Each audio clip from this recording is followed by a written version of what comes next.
स्वागत है आपका। ये हमारा तीसरा लेक्चर आज लाइफ प्रोसेस का, और 5 मिनट हम आपका लेंगे। इससे पहले हम जो पढ़े उसको जस्ट रिकैप कर लें। इससे पहले हम लोग पढ़े मोड्स ऑफ न्यूट्रिशन, और मोड्स ऑफ न्यूट्रिशन में हम लोग देखे there are 2 types of nutrition on the basis of preparation of food. One is autotrophic modes of nutrition and other is heterotrophic modes of nutrition. Autotrophic mode of nutrition में हम लोग क्या देखे कि सिंपल रॉ मटेरियल्स को वो लोग complex में कन्वर्ट कर रहा था, जिसमें हमने आपको एनाबॉलिक और कैटाबॉलिक समझाया था। मेटाबॉलिज्म के अंदर में 2 स्टेप, एनाबॉलिक और कैटाबॉलिक। अब इसमें क्या था कि फिर आपको मैंने फोटोसिंथेसिस बताया, और फोटोसिंथेसिस में मैंने आपको वो सारा घटना बताया जो फोटोसिंथेसिस में घटित होती है। ठीक, जो रॉ मटेरियल का जरूरत पड़ा फोटोसिंथेसिस में, फिर मैंने आपको समझाया कि वो रॉ मटेरियल क्यों जरूरी है, इसको एक्सपेरिमेंट के मदद से समझते हैं। और लास्ट लेक्चर में मैंने आपको सारा का सारा एक्सपेरिमेंट समझा दिया था, चाहे डी स्टार्च हो, डीकलराइजेशन हो या आयोडीन स्टार्च टेस्ट हो। इतना बात समझने में कोई दिक्कत है? इसके बाद मैंने आपको बताया कि स्टोमाटा में जो गार्ड सेल होते हैं उनका काम क्या होता है कि पोर्स को खोलना और बंद करना। जैसे पानी उसमें जाएगा तो वो फूलेगा, जैसे वो फूलेगा वो खुलेगा। तो कोई भी चीज़ जब खुलता है तो वो खुल जाता है, ठीक है, और कोई चीज़ श्रिंक होता है तो वो सिकुड़ जाता है और वो चीज़ बंद हो जाता है। कितना बात समझना है? कितना बात समझना है? चलिए अब हम लोग चल रहे हैं नेक्स्ट टॉपिक की तरफ, जो हमारा टॉपिक है हेटेरोट्रॉपिक मोड ऑफ न्यूट्रिशन। हम लोग आज क्या पढ़ने जा रहे हैं? Heterotrophic mode of nutrition. ध्यान देंगे और समझने की कोशिश करेंगे कि आखिर हेटेरोट्रॉपिक मोड्स ऑफ न्यूट्रिशन की जरूरत क्यों पड़ी। इस बात को समझिए। हुआ क्या कि खाने के दृष्टि से देखा गया कि भोजन का अनेक प्रकार है। कुछ ऐसे भोजन हैं जो स्थिर हैं, स्टेशनरी हैं।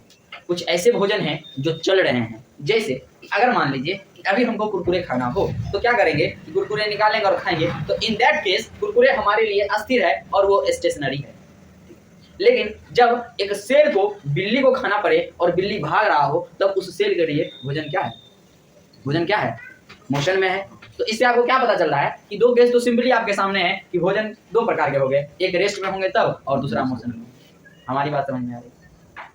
इसके बाद फिर क्या हुआ कि आप सोच सकते हैं कि कुछ भोजन ऐसे होंगे जिसको डायरेक्ट लेके हम लोग निकल जाते होंगे, कुछ भोजन ऐसे होंगे जिसको हमको चबाना पड़ता है, कुछ भोजन ऐसे होंगे जिसको खाने से आपको हार्म होता होगा, कुछ भोजन ऐसे होंगे जिसको खाने से आपको फायदा होगा।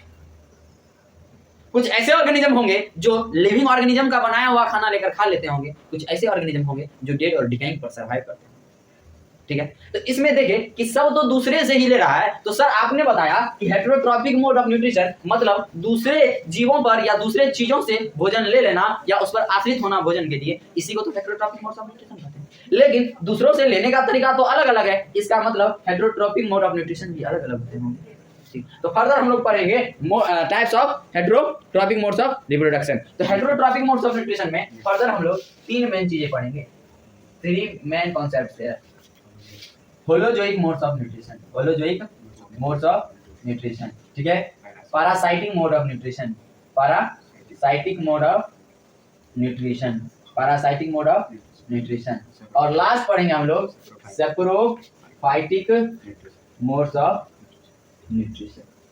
चलिए, इसमें जो मेन बात याद रखना है, ये सब मोड है, होलोजोइक मोड है, पैरासाइटिक मोड है, सेप्रोफाइटिक मोड है, दैट मींस ये तरीका है। लेकिन इसमें जो ऑर्गेनिज्म यूज होगा उस ऑर्गेनिज्म को बोलेंगे जैसे holozoic mode of nutrition. Mainly इसमें हम लोग क्या करते हैं, यूनिसेलुलर ऑर्गेनिज्म आते हैं, ठीक है। अब यूनिसेलुलर ऑर्गेनिज्म इवन हम लोग भी आते हैं, मेनली की बात कर रहे हैं, जितने भी यूनिसेलुलर ऑर्गेनिज्म है वो सारे के सारे क्या करते हैं कि लगभग होलोजोइक मोड्स ऑफ न्यूट्रिशन को फॉलो करते हैं। लेकिन जैसे हम लोग पैरासाइटिक पढ़ाएंगे तो पैरासाइटिक को समझने में आप इस बात को समझ लीजिए कि पैरासाइट एक अलग चीज है, पैरासाइट एक अलग चीज है। पैरासाइट एक ऑर्गेनिज्म है जो पैरासाइटिक मोड ऑफ न्यूट्रिशन में प्रेजेंट होते हैं। सेप्रोफाइट एक ऑर्गेनिज्म है, सेप्रोफाइट एक ऑर्गेनिज्म है जो सेप्रोफाइटिक मोड ऑफ न्यूट्रिशन में प्रेजेंट है। क्या बोल रहे हैं हम कि मोड्स ऑफ न्यूट्रिशन में होलोजोइक मोड्स, पैरासाइटिक मोड्स और सेप्रोफाइटिक मोड्स, ठीक है। तो ये सारे के सारे क्या है, हमारे मोड्स हैं। लेकिन इसमें जो एनिमल प्रेजेंट होते हैं उनको नामांकन कर दिया जाता है, यानी इनको नामांकित कर दिया जाता है। जैसे देखिए पैरासाइटिक मोड ऑफ न्यूट्रिशन, तो इसमें जो ऑर्गेनिज्म इन्वॉल्व होंगे उनको हम लोग पैरासाइटिक बोलेंगे। सेप्रोफाइटिक, और इसमें जो ऑर्गेनिज्म इन्वॉल्व होंगे उनको हम लोग सेप्रोफाइटिक बोलेंगे। इतना बात समझने में कोई दिक्कत है? नहीं दिक्कत। देखिए समझिए, पैरासाइट, पैरासाइट और होस्ट, पैरासाइट और होस्ट ये क्या होते हैं इस बात को समझिए। जैसे मान लीजिए हम किसी चीज का इनॉग्रेशन करेंगे, हम किसी चीज का इंतजाम करेंगे या कोई फंक्शन हमको करवाना हो तो हम क्या कराएंगे, हम होस्टर कराएंगे। कहें आज होस्टिंग कौन करेगा, यानी माइक लेकर कौन बोलेगा, तो हम क्या हो गए, होस्टर हो गए। यानी जो अपने यहाँ आमंत्रित करेगा तो जो आएगा वो अतिथि हुआ, जिसके यहाँ आया वो होस्ट हो गया ना, समझ रहा है। इस प्रकार से जिस एनिमल पर कोई आकर बैठ जाए, अगर मान लीजिए ए एक एनिमल है और इस पर बी एनिमल आकर बैठा है, तो बी एनिमल अगर ए से न्यूट्रिशन ले रहा है तो न्यूट्रिशन देने का काम कौन कर रहा है, न्यूट्रिशन देने का काम कौन कर रहा है, सही सही बोलो, न्यूट्रिशन देने का काम कौन कर रहा है, ए। न्यूट्रिशन देने का काम कौन कर रहा है, ए होस्ट होगा कि पैरासाइट होगा, समझ में आया बात, समझ में आया बात। अब कभी दिक्कत नहीं होगा होस्ट और पैरासाइट में, होस्ट और पैरासाइट में कभी दिक्कत होगा क्या, कभी दिक्कत। ऐसा क्वेश्चन पूछा जा सकता है आपसे, ऐसा डायग्राम दिया जा सकता है और आपसे ए और बी करके पूछा जा सकता है, बताइए ए में क्या होगा। यहाँ तक में कोई दिक्कत है, कोई दिक्कत नहीं ना है। चलो हम लोग थोड़ा आगे बढ़ते हैं। होस्ट और पैरासाइट का कांसेप्ट आपने ले लिया। अब देखिए पैरासाइट, पैरासाइट फर्दर दो प्रकार का, पार्शियल पैरासाइट और कंप्लीट पैरासाइट, पार्शियल पैरासाइट और कंप्लीट पैरासाइट। देखिए पार्शियल का मतलब ये होता है आधा अधूरा, पार्ट मतलब क्या होता है, आधा, इसका पार्ट, हाफ पार्ट हो या पूरा पार्ट हो, हमको मतलब पार्ट मतलब क्या होता है, उसका कुछ ना कुछ हिस्सा। तो किसी भी बॉडी का जो पार्ट होता है हम संपूर्ण नहीं लेते हैं, इसलिए पार्ट का मतलब ये होता है कुछ कुछ, ठीक है। तो पार्शियल पैरासाइट, तो पार्शियल मतलब हो गया कि आधा अधूरा, पैरासाइट मतलब दूसरे पैरासाइट होता होगा। यानी जब लिविंग ऑर्गेनिज्म से ये जाकर कोई चीज मांगता होगा, मटेरियल मांगता होगा, तो कभी कभी देखिएगा कि घर में क्या होता है, सारा खाना रहता है, नमक सड़ जाता है, खत्म हो जाता है, तो क्या करती है मम्मी, आंटी से या बगल वाली पड़ोसी से कहती है नमक है क्या। उस समय एटेंडेंट तो आप खरीदने नहीं ना जाते हैं, अब खाना चढ़ा हुआ हो तब आप जाइएगा नमक खरीदने, जहाँ में पहुंच जाइएगा, आइएगा तो इतना सुनने को मिलेगा, इतना सुनने को मिलेगा, गुड़ में मेहंदी लगल था का, समझा। हम लोग भाई मेहंदी को क्या जाने, मेहंदी क्या होता है, कैसे लगाया जाता है। चल बात देखेगा तो मेहंदी जो लगाएगी, मेहंदी अगर मान लो कि यहाँ तक में हो जाना चाहिए तो मेहंदी जान के लगाएगी यहाँ तक, ठीक है। और जिस दिन मेहंदी यहाँ तक लगा ली, ठीक है, क्या मजाल की फुल स्लीव का कपड़ा पहन लेगी, अब लोग काहे बनेगी, पहन लेगी, दिखाई देगा। वो जो 2 घंटा 3 घंटा का मेहनत लगा था वो दिलवा को गोल करने में, फिर तो दिक्कत होगा कि नहीं होगा। समझ आ रहा है मेरा बात, क्या करना चाह रहे हैं, मतलब जो चीज़ एडवांस हुआ है, जो चीज़ जनरेट हुआ है उससे होना ना चाहिए। समझा, मम्मी कहेगी पानी लेकर आओ, तो पानी बाद में मम्मी का आगे जाएगा, पहले हाथे जाएगा, तो हाय बेटी कहाँ लगाए तनी हमको भी लगा देना, ठीक, अभी नहीं लगाना, 3 में लगा देना, ठीक है। हम क्या कर रहे हैं कि अभी आपको हम बता रहे हैं पार्शियल पैरासाइट और complete parasite. Partial parasite generally chlorophyllous plants में होते हैं या ऐसे ऑर्गेनिज्म में होते हैं जो फूड के लिए डिपेंडेंट नहीं होते हैं, उनको बस कुछ कुछ रॉ मटेरियल मिल जाए, वाटर मिल जाए, सेटलर मिल जाए, फिर वो अपना भोजन खुद ब खुद तैयार कर लेते हैं, ठीक है, कोई दिक्कत। कंप्लीट पैरासाइट क्या होता है, ये टोटली डिपेंडेंट होते हैं, क्योंकि इसको सब कुछ चाहिए हो गया वहीं से, इसके उसके बिना नहीं चलेगा, होस्ट के बिना इसका जिंदगी नहीं चलेगा, यानी उसका सब कुछ चाहिए, खाना भी वही बनाएगा, होस्ट सब कुछ करेगा, ये आगे चुका चलेगा। देखिए अतिथि का 2 प्रकार, अतिथि का 2 प्रकार, एक अतिथि आएगा तो आप कुछ छोड़िए छोड़िए, अच्छा लाइए हम भी थोड़ा कर देते हैं, मेरा भी तो घर है ना। एक अतिथि आएगा, खाने एकदम मन रहेगा कि अच्छा, बहुत अतिथि तो ऐसा होगा कि तुमने यहाँ आएगा करेगा, इसलिए कि एक दिन आया था तो तुम चाय पिला दिया था उसको, गजब का तुम्हारा चाय लगा, ठीक है। आप अगले दिन आएगा फिर चाय पिलाएगा, समझ आ रहा है बात, समझ आ रहा है। जान गया तुम्हें चाय बनाए क्या, नहीं रहने दीजिए, उस दिन तो पिलाए किए थे, लेकिन उस दिन बहुत बढ़िया था। अगर तुम छोड़ दो तो क्या उस दिन जो चाय आप दिए थे ना, क्या कहे वैसा चाय तो हमको कहीं नहीं मिलता, मतलब 12 चाय पर जोड़ देकर तुमको याद दिलाया जाएगा कि चाय हमको पिला दीजिए, वो बोलेगे नहीं मुझसे हमको चाय पिला दीजिए, समझ आ रहा है। तो इसी प्रकार का यहाँ पर भी पार्शियल पैरासाइट है और कंप्लीट पैरासाइट, यानी कि पूरे का पूरी आश्रित हो जाता है किस पर, होस्ट पर। इतना बात समझ में आया। एक होता है ऑब्लिगेट पैरासाइट, ऑब्लिगेट पैरासाइट। अब इस बात को समझिए कि ऑब्लिगेट पैरासाइट क्या होता है। ऐसा पैरासाइट जो होस्ट को हार्म नहीं करता हो, यानी खाना ले रहा हो लेकिन उसको क्षति नहीं पहुंचाता हो, उसको नष्ट नहीं करता हो, तब वो क्या हो जाएगा, ऑब्लिगेट पैरासाइट, यानी उसको किल नहीं करता हो। बहुत सारे ऐसे होते हैं ना कि खाने को खा लिए फिर उसको मार दिए, ऐसा डाकू क्रिमिनल तुमको मिलेगा, पहले पैसों छीन लेगा, बाद में तुमको मार ही देगा। डाकू चोर लोग कर मिले तो उसको भूल से भी मत कहो कि हम तुमको चिनते हैं। अगर कह दिया कि भाई तुमको हम चिनते हैं, तुम मेरा पड़ोसी है, तुमको लेगा छोड़ देगा, तुमको और मारेगा, क्या है तुम जाकर हल्ला करेगा। भैया ये पैरासाइटिक मोड ऑफ न्यूट्रिशन एक और बार आप समझा दीजिए, ए बी वाला। ये ए और बी वाला नहीं समझ में आया? नहीं भैया। चलो मान लो हम ए हैं, ठीक है भैया, ठीक है, ठीक है भैया। हमारे सिर में जू है, ऐसे नहीं है ज़्यादातर लड़की को होता है, ठीक है, हम लड़की नहीं, जू है, ठीक है। तो जू जो बैठा हुआ है, हाँ, वो हो गया आपका पैरासाइट और हम हो गए उसके लिए होस्ट। काहे कि वो पैरासाइटिंग मोड कर रहा है, वो ना पैरासाइट हुआ, जो सेप्रोफाइटिक आएगा उसमें ना सेप्रोफाइट आएगा। तो जू के लिए पैरासाइटिक मोड है, हमारे लिए तो होलोजोइक मोड है, हम तो होलोजोइक फूड लेते हैं, लेकिन हम इधर ले रहे हैं और वो हमसे उधर ले रहा है, तो वो वाला जो ले रहा है वो उसके लिए कौन सा मोड हो गया, पैरासाइटिक मोड हो गया, और जो लिया वो पैरासाइट हो गया, हम उसको दिए तो हम क्या हो गए, होस्ट। और कोई दिक्कत? नहीं भैया। देखिए पैरासाइटिक हम लोग समझ गए, इसका एग्जांपल आप लिख सकते हैं लीच, टेपवॉर्म, कस्कुटा, ठीक है। अब है होलोजोइक मोड्स ऑफ न्यूट्रिशन। देखिए होल का मतलब ये होता है कंप्लीट, ठीक है। तो जब हम सॉलिड फूड मटेरियल को डायरेक्ट माउथ के अंदर ले लेते हैं या बॉडी के अंदर ले लेते हैं, फिर डाइजेशन के बाद उसमें से हम लोग एब्जॉर्प्शन करते हैं, तब जाकर उसको कहते हैं होलोजोइक मोड्स ऑफ न्यूट्रिशन। अब इसी होलोजोइक मोड्स ऑफ न्यूट्रिशन में क्या है कि फर्दर सारे स्टेप्स आएंगे, इंजेक्शन आएंगे, डाइजेशन आएंगे, एसिमिलेशन आएंगे, एब्जॉर्प्शन आएंगे और इजेशन आएंगे। समझ आ रहा बात? तो अब ये होलोजोइक मोड्स ऑफ न्यूट्रिशन क्या बोले हम, जब सॉलिड मटेरियल को डायरेक्ट ले लेते हैं। इसका एग्जांपल आप एनिमल्स रख सकते हैं, ठीक है। अब आइए सैप्रोफाइटिक मोड्स ऑफ न्यूट्रिशन। जब कोई भी organism dead and decaying organic matter पर डिपेंड करता हो, तब जाकर उसको सैप्रोफाइटिक मोड्स ऑफ न्यूट्रिशन में रखते हैं। और इसका सबसे बेस्ट एग्जांपल है फंगी। याद रहेगा, इतना बात याद रहेगा। चलिए अब हम लोग चलते हैं heterotrophic modes of nutrition unicellular और मल्टीसेलुलर में कैसे अलग अलग होता है। देखिए होता क्या है कि जब तक वो यूनिसेलुलर है उसके पास एक ही वो सेल है, जैसे ही वो मल्टीसेलुलर होने लगेगा तो सेल के कॉम्बिनेशन से टिश्यू बनेगा, टिश्यू के कॉम्बिनेशन से ऑर्गन बनेगा, ऑर्गन के कॉम्बिनेशन से ऑर्गन का सिस्टम बनेगा। अब जैसे ही कंप्लीट सिस्टम बनने लगेगा तो उसमें क्या होगा कि वो अपना फंक्शन अलग अलग करने लगेगा, क्या कि अब वो एडवांस्ड हो गया है। हाँ समझ आ गया। जिसके पास सिंगल रूम होगा, सिंगल रूम होगा, उन रूम में खाएगा, रूम में खाना बनाएगा। जिसके पास किचन अलग होगा, रूम अलग होगा, तो किचन में खाना बनाएगा, रूम में खाएगा, तो रूम में सोएगा।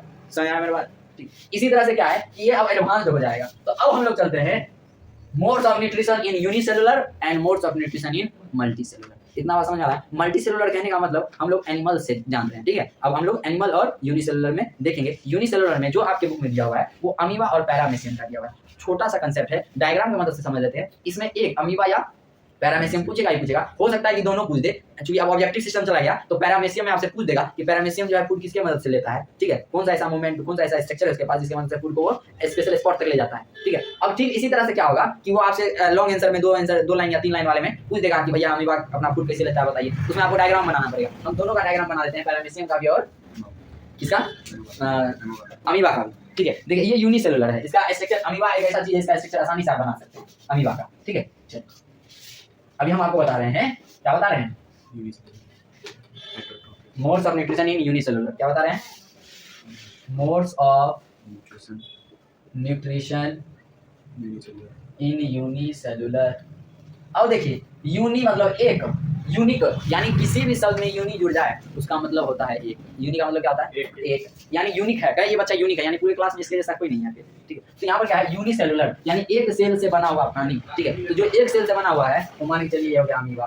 क्या हो गया, ये हो गया अमीबा। क्या हो गया, अमीबा। क्या हो गया, अमीबा। जैसे ही इस अमीबा को पता चलता है, क्या बोले, जैसे ही इस अमीबा को पता चलता है कि इसके सराउंडिंग में क्या है, भोजन है, इसके सराउंडिंग में क्या है, भोजन है, इसको लिखेंगे फूड पार्टिकल्स। इसको क्या लिखेंगे, फूड पार्टिकल्स। देखिए हम क्या बताने की कोशिश कर रहे हैं, आप लिखिएगा इंग्लिश में कैसे, व्हेन अमीबा सेंसेज, जैसे ही अमीबा को पता चलता है there is the presence of food in my surrounding, यानी अमीबा के सराउंडिंग्स में फूड का प्रेजेंट है, तो वो क्या करता है, एक false feet projection, finger like projection निकालता है, जिसको हम लोग क्या कहते हैं, फॉल्स फीट कहते हैं। उसको क्या कहते हैं, फॉल्स फीट कहते हैं। और बायोलॉजी के भाषा में बोले तो उसको सीडोपोडिया कहते हैं। बायोलॉजी की भाषा में इसको क्या कहते हैं, सीडोपोडिया कहते हैं, ठीक है। अब क्या कहा कि जैसे इसको पता चला कि दूसरा फूड पार्टिकल हमारे एरिया में आ रहा है, ये कहा कि वो आएगा हम जाके धर लेंगे, हम आने का है देंगे। समझना रहा बात, कि गया उसके पास गया और दूसरे स्ट्रक्चर में इन्होंने क्या किया, दूसरे स्ट्रक्चर में क्या किया, ये कुछ इस तरह का अपना डायग्राम बनाया, अपना स्ट्रक्चर कुछ इस तरह से बदला। जैसे ही इस तरह से बदला तो फूड सफरा दबा गया। अब ये किधर जाएगा, अब इसके पास एक ही रास्ता था, अब इसके पास एक ही रास्ता था, ये अंदर जाने का, ये अंदर जाने का। ध्यान से देखो, थोड़ा सा ध्यान देंगे, थोड़ा सा ध्यान देंगे, ध्यान से देखो, ध्यान से देखो, थोड़ा सा ध्यान देंगे। ये जैसे ही अंदर आया, ये जो फॉर्मेशन आपको दिखा, ये जो फॉर्मेशन आपको दिखा, इसको कहते हैं फूड वैक्यूल्स। इसको क्या कहते हैं भैया, फूड वैक्यूल्स। इसको क्या कहते हैं भैया, फूड वैक्यूल्स। और ये जो फिंगर लाइक प्रोजेक्शन आपको दिखा, ये जो फिंगर लाइक प्रोजेक्शन आपको दिखा, इसको कहते हैं, इसको कहते हैं फॉल्स फीट। फॉल्स मतलब गलत, फीट मतलब पैर, यानी भैया ये गलत पैर है, मतलब झूठों से कह दिया हाँ चलो आ गया है, लेकिन कुछ देर के लिए क्षण भंगुर है, यानी क्षण भर के लिए, ठीक है। फॉल्स फीट, इसी को बायोलॉजिकल टर्म कहते हैं सीडोपोडिया। इसको क्या कहते हैं, सीडोपोडिया। तो कोई क्वेश्चन पूछेगा आपसे कि भैया इसमें बताइए फूड जो है अमीबा में कैसे अंदर जाता है, तो जिगोमोरिया की मदद से जाता है। पूरा प्रोसेस पूछेगा तो समझा देंगे। चूंकि ये एक सेल है, चूंकि ये एक सेल है, चूंकि ये एक सेल है, चूंकि ये एक सेल है, तो अब देखिए इसके अंदर में भोजन भी जाएगा, इसके अंदर में पानी भी जाएगा। तो सेल का खाना खाया, तो तुम जब पानी पीता है तो कभी मम्मी को कहा कि मम्मी हमने खाना खा लिया, पानी पिया गया, पानी कभी खाया नहीं गया, भोजन खाया गया, भोजन कभी पिया नहीं गया। तो जैसे दोनों का नाम अलग अलग है, जैसे दोनों का नाम अलग अलग है, उसी तरह से एक कोशिकीय प्राणी में यानी यूनिसेलुलर ऑर्गेनिज्म में क्या होगा, ये अंतर होगा। ये क्या होगा, अंतर होगा। इसका भी जो प्रोसेस होगा उसका अलग नाम होगा। भोजन खाता होगा तो कोई अलग प्रोसेस से, पानी का पीना होता होगा तो कोई अलग प्रोसेस से। समझ में आ रहा है बात समझ में आ रहा है? नहीं समझ में आएगा तुरंत क्वेश्चन दागना। जिस दिन क्वेश्चन दागना सीख जाएगा उस दिन कंप्लीट स्टूडेंट हो जाएगा। क्वेश्चन नहीं दागेगा हम समझेंगे तुम साला सूरदास है, सामने में बैठ के बस बको ध्यानम करे जा रहा है। ठीक है, क्या यहाँ तो बको ध्यान करना होगा, 10 को तो बच्चे हैं, इधर उधर देखेगा चटिया देंगे। ठीक है, इसलिए यहाँ पर देखा करो। अभी हम लोग क्या देखेंगे, सेल। तो देखिए भैया, सेल के अंदर में अगर कोई फूड मटेरियल आता है, कोई सॉलिड पार्टिकल आता है, तो फूड क्या बोले, फूड भोजन, क्या बोले भोजन, क्या बोले भोजन, फूड, फॉ से फ्लोएम, फॉ से फूड, प्लांट में फ्लोएम फूड को ले जाता था। उसी तरह से यहाँ पर है फॉ से फूड, फॉ से फेगोसाइटोसिस, फॉ से फेगोसाइटोसिस, यानी फेगो मतलब फूड, साइटोसिस मतलब सेल, सेल के अंदर में भोजन का जाना कहलाएगा फेगोसाइटोसिस। फेगोसाइटोसिस क्या है, जब कभी भी सेल सॉलिड मटेरियल्स को अपने अंदर आने का अनुमति देता है तो उसको फेगोसाइटोसिस कहते हैं। अगर ड्रिंक कर लेता है, नशा में आ जाता है, ड्रिंक का मतलब बहुत कुछ होता है। ड्रिंक का मतलब सिर्फ और सिर्फ पानी पीना ही नहीं, ड्रिंक का मतलब वो चीज करना यानी सरकार के विरुद्ध जाना। अब हम नहीं बोलेंगे, समझदार के लिए इशारा ही काफी है। ध्यान से देखो, सेल ड्रिंक करता है यानी सेल तलमला जाता है, यानी सेल पानी पीता है। तो पानी पिया तो पानी, तो पिन्नो, पानी पियो तो पानी को बोलो पिन्नो, क्या बोलोगे पिन्नो। भोजन खाया तो फेगोसाइटोसिस, और पानी पिया तो पिन्नोसाइटोसिस। कोई दिक्कत है? नहीं है। तो कोई बोलेगा कि अमीबा में भोजन किस प्रोसेस से जाता है, तो हम लोग बोलेंगे फेगोसाइटोसिस की मदद से। तो पानी किस मदद से जाता है, तो पिनोसाइटोसिस की मदद से। इतना बात समझने में कोई दिक्कत नहीं ना है, होना भी नहीं चाहिए। मतलब सेल के अंदर में अगर कोई भी सॉलिड पार्टिकल जाएगा, that means that process is called phagocytosis. अगर पानी का मटेरियल जाता है, अगर मान के चलिए लिक्विड मटेरियल जाता है, तब जाकर उसको कहेंगे पिनोसाइटोसिस। कोई दिक्कत नहीं ना? इतना बात समझ में आ गया। अब क्या होगा, ये फुटवा को अंदर लेगा, फुटवा में जो इनको काम होगा डिफ्यूजन की मदद से इनके साइटोप्लाज्म में वो डिसॉल्व हो जाएगा। जिनका काम नहीं होगा धीरे धीरे जैसे मानिए फुटवा अंदर आया, अब इस फूड को ये क्या किया, डिफ्यूजन की मदद से डिसॉल्व किया, डाइजेस्ट करने का कोशिश किया। जो इनके हेल्पफुल था उनको इन्होंने डाइजेस्ट किया, जो हेल्पफुल नहीं था उनको इन्होंने अब आप भी बाहर चले जाइए। धीरे धीरे यहाँ किया, यहाँ से यहाँ बाहर चला गया बाहर। ठीक है, तो अब जो बाहर चला गया तो इसको भी ना कुछ नाम देंगे। अंदर आता है तो क्या बोलता है, मैं आई कम इन सर। बाहर जाता है तो क्या बोलता है, मैं आई गो आउट सर। तो इतना आउट हो गया। इन हुआ होगा तो सेल के अंदर, तो सेल के अंदर बाहर में तो साइटोसिस की बात याद कर लो। सेल के अंदर बाहर में साइटोसिस, पानी आया तो पिनोसाइटोसिस, भोजन आया तो फेगोसाइटोसिस, अंदर गया तो इंडोसाइटोसिस, बाहर आया तो एक्सोसाइटोसिस। अब देखो अपने से बनाना सीखो। यहाँ पढ़ने का मतलब हुआ निर्माण करना सीखो। रट के लिख देना तो मजाक है, कोई भी लिख देगा, रटना नहीं। हम क्या बोले, साइटोसिस मतलब सेल के अंदर बाहर करने का प्रोसेस हो गया साइटोसिस। अगर भोजन अंदर बाहर करेगा तो फेगोसाइटोसिस, अगर पानी करेगा तो पिनोसाइटोसिस, अगर बाहर आएगा तो एक्सोसाइटोसिस, अगर अंदर जाएगा इंडोसाइटोसिस। कोई दिक्कत नहीं ना? कोई दिक्कत? हाँ बोलो। आउट और इन का फिर से बता दीजिए। हाँ, अब कोई चीज बाहर जाएगा, जैसे जब कभी भी हीट बाहर निकलेगा तो उस रिएक्शन को कहेंगे एक्सोथर्मिक रिएक्शन। मतलब एक्सो मतलब बाहर, थर्मल मतलब हीट, नहीं हो गया। और जब किसी चीज में हीट अंदर की तरफ यूज होता हो तब उसको कहते हैं इंडोथर्मिक। तो उसी तरह साइटोसिस मतलब सेलवा। ठीक है, अब इसमें कोई चीज अंदर गया तो इंडो ने गया, अंदर ने गया तो इसको बोलेंगे इंडोसाइटोसिस। अब बाहर आएगा तो इसको बोलेंगे एक्सोसाइटोसिस। कोई दिक्कत? चलो, हम यही चाहते हैं। आप क्वेश्चन कीजिए, जिस दिन क्वेश्चन करना सीख जाएगा ना, that day you are the perfect student.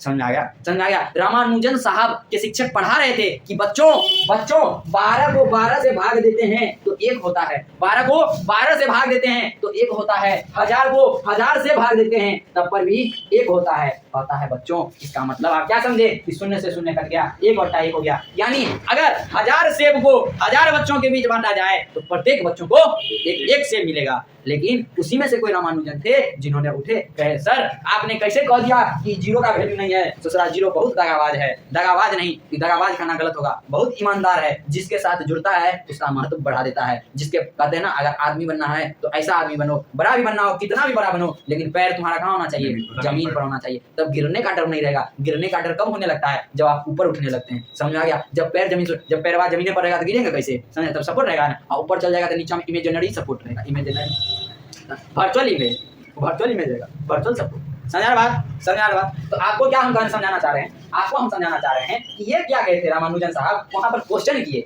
कि साहब एक बात बताइए कि 1 के आगे 0 जुड़ा तो 10 हो गया, जुड़ा तो 10 गुना बढ़ गया, दोबारा 0 जुड़ा तो 10 गुना बढ़ गया। तो ऐसा बताइए तो आप कैसे कह सकते हैं कि 0 का वैल्यू नहीं है? मॉडर्न टीचर्स क्या कहेंगे? क्लास को डिस्टर्ब करता है, क्लास से बाहर कर देंगे। यहाँ बायोलॉजी वाला आपको ये फ्रीडम देता है कि आप अनलिमिटेड क्वेश्चन पूछिए, हम आपसे एक बार नहीं पूछेंगे कि ऐसा आपने क्यों किया। हाँ, जिस समय हम पढ़ा रहे हों उस समय आप क्वेश्चन मत पूछिए, क्योंकि ये हमारा दायित्व है कि हम आपके दिमाग में कोई क्वेश्चन नहीं आने दें। आज हम यहाँ हैं इसके पीछे ये बहुत बड़ा कारण है, क्योंकि हमको रटने में मन नहीं लगता है। आपके दिमाग में आता होगा भैया तो अभी तो आपका एज बाकी है, सर आपका तो अभी एज बाकी है, आप नीट निकाल सकते हैं, इतना अच्छा है, ये कर सकते हैं, वो कर सकते हैं। मैं आपको बता दूं मैं एक ऐसा इंसान हूँ, डायरेक्ट किसी कंसेप्ट को मैं एक्सपेक्ट नहीं करता हूँ जब तक कि मैं उस पर तार्किक विचार नहीं करता हूँ, जब तक कि उस पर मैं अपना तेजिस नहीं लगाता हूँ तब तक उसको मैं एक्सेप्ट नहीं करता हूँ। मैं आज भी तुम लोगों को बोल रहा हूँ, मैं कुछ भी पढ़ाऊँ पहले उसको चेक करो, पहले कॉपी में देखो, बुक में देखो, गूगल पे सर्च करो, तब अपना दिमाग लगाओ आखिर ऐसा ही क्यों हुआ, तब जाकर इस बात को एक्सेप्ट करो। अब देखो इसका क्या फायदा होगा तुम तो कहेगा कि हम सर वो चेक कर रहे थे, लेकिन इसके कारण तुम पढ़ लेगा, और तुम पढ़ लिया तो इससे बड़ा विजय मेरे लिए कुछ हुआ क्या? कैसे पढ़ लेगा? तो हम तुमको बोलते हैं एक चीज को 4 बार पढ़ो, ऐसे बोल देंगे 4 बार पढ़ो तो नहीं पढ़ेगा, लेकिन जैसे ही बोलेंगे एक बार गूगल देखो, एक बार कॉपी देखो, एक बार किताब देखो, 3 बार तो इसी पढ़ लिया, एक बार हम पढ़ाए थे 4 बार पढ़ लिया कि नहीं पढ़ लिया। समझ में आ रहा बात? तो किसी चीज को तार्किक बनाइए, आप क्वेश्चन पूछिए व्हाट, व्हाई, वेयर, ये सब इंपॉर्टेंट क्वेश्चंस है, इससे आप स्टूडेंट कहलाते हैं। इससे नहीं कि what is photosynthesis, the formation of food by the help of photo light in the presence of chlorophyll. अबे इतना बात सब जानता है, कुछ ऐसा बोलना जिससे हमको पता चले कि तुम यूनिक स्टूडेंट है। अपने आप को यूनिक बनाने की कोशिश कीजिए। जिस दिन यूनिक बना लीजिएगा मजा आ जाएगा, गदर मच जाएगा, हल्फा मच जाएगा। क्या मच जाएगा? हल्फा मच जाएगा। देखिए बार बार मुड़ते रहिए, मुड़ना जरूरी है। मुड़ना जिंदगी क्या है? ग्लैमर है, ग्लैमर। गियर तुमको डाउन करना पड़ेगा, जरूरत पड़ा तो उठाना पड़ेगा है, लेकिन गियर डाउन करते हैं तो कैसे करते हैं? क्लच लेके, समझा? इन्हें कि एक बार किसी के सामने जाके झुक गए ना, स्वाभिमान से बड़ा कोई चीज नहीं है। क्या झुकेंगे भाई? हम गलत रहेंगे तब झुकेंगे। क्वेश्चन पूछना हमारा अधिकार है, पैसा देखना पड़ता है, फ्री में पड़ता है तो तुम क्वेश्चन नहीं पूछेगा? हम सिखाएंगे तुमको क्वेश्चन पूछना है? बेरोजगार रहेगा तब तो खूब चिल्लाएगा बेरोजगार है, रोजगार दीजिए। इनोवेटिव बनो, रट्टा मत मारो। पहला चैनल से हम तुमको बोल रहे हैं, और लोग ज्ञान देता है लेकिन क्लास में इस चीज को फॉलो नहीं करता है। तुम क्लास में है फिर भी हम इस बात को बता रहे हैं, क्लास में बैठा है ना, फिर पहला मास्टर तुम हम करें, पहला मास्टर जो तुमको इतना फ्रीडम दे रहा है कि तुम क्या क्यों 1000 बार पूछेगा, हमको कोई दिक्कत नहीं आएगा। आज तक कोई मास्टर इतना फ्रीडम नहीं देता है। 2 बार पूछ लेगा कहेगा क्लास डिस्टर्ब करता है, बाहर जाओ। एक टीचर मेरे नजर में थे जो फ्रीडम देते थे, सुमन सर, सीबीएस के टीचर है ना, सुमन सर से हम लोग कुछ उन्हीं का देन है कि आज हम तुमको पढ़ा पा रहे हैं, या आज हम तुम ये कह लो कि तुम जितना भी क्यों क्या काहे है वो हम तुमसे पहले बता देते हैं। हम अपने एक कंसेप्ट पढ़ाते हैं तो तुमसे पूछते हैं ऐसा क्यों हुआ, ऐसा काहे हुआ, ये चीज कहाँ से आया, सब सुमन सर का देन है। तो गुरु जानता है कि क्या करना है, गुरु से मिस्टेक हुआ ना भाई, वो जानता है तुमको कहाँ पर किस रास्ते पर कैसे चलना है। आजकल का युवा तेज भाग सकता है, लेकिन किस रास्ता से भागना है ये बात तो हमको ना पता है, तुमसे पहले ना आए उस सड़क से। समझ आया? चलो बहुत ज्यादा मोटिवेशनल हो गया। चल इधर हम लोग बात कर रहे थे तुमको इंडोसाइटोसिस और एक्सोसाइटोसिस। इतना बात समझ में आ गया? चलो इसको मिटाएं। अब हम लोग चलेंगे इसके बाद जिस लेक्चर्स पर हम लोग मूव करेंगे वो होगा हमारा पैरामेसियम। ठीक है, समझ आ गया? इसमें कोई पूछेगा कि आपको हम बताइए कि अमीबा में फूड कैसे जाता है, किसकी मदद से जाता है? सीडोपोडिया की मदद से। उसमें सीरिया की मदद से जाता है, लेकिन उसमें क्या होता है? ओरल ग्रुप होता है। क्या होता है? Oral group. एक स्पेशल स्पॉट होता है, उसी स्पॉट से वो इंटर करेगा। ठीक है, सीरिया। और एग्जिट आउट जो होता है वो एनल पोर्ट से होता है। किससे होता है? Anal port. कैसे होता है अभी हम लोग थोड़ा देख लेते हैं, थोड़ा सा देख लेते हैं। 1 से 2 मिनट लगेगा आपको। ठीक है, 1 से 2 मिनट, बस 1 से 2 मिनट हम आपका लेंगे। इसके बाद इस लेक्चर को खत्म करेंगे और नेक्स्ट लेक्चर में हम लोग डायरेक्ट ह्यूमन बीइंग्स पर चलेंगे और एनिमल्स पर। ठीक है, जैसे मान लीजिए ये हो गया पैरामेसियम आपका। क्या हो गया? पैरामेसियम। चलो इसके बाद हो गया ये हो गया आपका पैरामेशियम। ये क्या हो गया आपका paramecium. It is your paramecium. ये आपका क्या है पैरामेशियम है। देखिए ये आपका क्या है पैरामेशियम है। इस पर क्या है कि फिंगर लाइक स्ट्रक्चर निकला रहता है, सॉरी हेयर लाइक स्ट्रक्चर निकला हुआ रहता है। पैरामेशियम पर हेयर लाइक स्ट्रक्चर निकला होता है। इस हेयर लाइक स्ट्रक्चर को हम लोग क्या कहते हैं सीलिया। इस हेयर लाइक स्ट्रक्चर को क्या कहते हैं सीलिया। मान लीजिए यहाँ पर फूड पार्टिकल्स है, क्या है फूड पार्टिकल्स है। तो इस फूड पार्टिकल को ये सीलिया क्या करेगा, इस ओरल ग्रुप से, इसको कहते हैं ओरल ग्रुप, क्या कहते हैं ओरल ग्रुप, इस ओरल ग्रुप से अंदर डालेगा, ठीक है। डाइजेशन होगा उसी तरह से डिफ्यूजन प्रोसेस से साइटोप्लाज्म में जिसका उपयोग हुआ नहीं होगा, इसको क्या करेगा, यहाँ पर एनल पोर होता है इस तरह से, ठीक है। इस तरह से इस एनल पोर से क्या करेगा, इस एनल पोर से इसको एक्सक्रीट आउट कर देगा। समझ में आ गया, समझ में आ गया, कोई दिक्कत नहीं ना कोई दिक्कत। कल हम लोग बात करेंगे digestion in nutrition in humans, ठीक है। न्यूट्रिशन इन ह्यूमंस में अच्छे से बात करेंगे, उसमें थोड़ा समय लगेगा। जैसे ही न्यूट्रिशन को हम लोग समझ लेंगे उसके बाद आसान है उसके आगे सब, ठीक है। धन्यवाद।